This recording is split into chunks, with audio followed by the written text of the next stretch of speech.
wanted from him was £20 million. I wanted to use his back office processing, because when you build a bank, you don't want to build that. That's a matter of scale. I wanted his reputation, because who's going to deposit money in a bank they've never heard of? So I want, supported by Midland. And I wanted his treasury operation, another matter of scale. That was all I really wanted. And I'd never done a pitch before, actually. I'd never built a business before. I wasn't really a banker. I definitely was not a banker. I was an IT guy. And I was talking to Kit's chief of staff, and I said, OK, thanks for getting me in to see him. And he said, yeah, well, I'm really looking forward to it, because you're such a pain in the arse. He said, and you'll be out of this place within 5 minutes. And that's why I've got you in to see him. It's because I want to get rid of you. Anyway, I walked in to see him.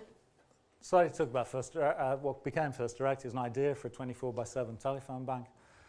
And, I could kind of tell in the first 90 seconds I'd captured him. It was kind of, whoa! And it was such a shock. And I was kind of, oh, how did I do that? What did I say? What happened? And looking back, I think it was because I went in with nothing to lose and kind of just gave it everything. Why not? If it's the last battle, you may as well fight it full on. Anyway, I almost lost the whole deal because I was so pleased with myself for capturing his attention. I forgot to answer the set of questions that came up behind. Because these days I know the anatomy of a perfect pitch really well. And what you're trying to do is get their attention. And what comes into their mind is, wow, wouldn't this be great if it could work? But what about this? What about that? What about that? What about that? What you trigger with a perfect pitch is a bunch of concerns. And if you can deal with the concerns, then you've got somebody with you. And I wasn't listening to his concerns at all. And so I sort of started to lose the whole thing until he said, and by the way, it's a great idea, but why would I give it to somebody who isn't a banker?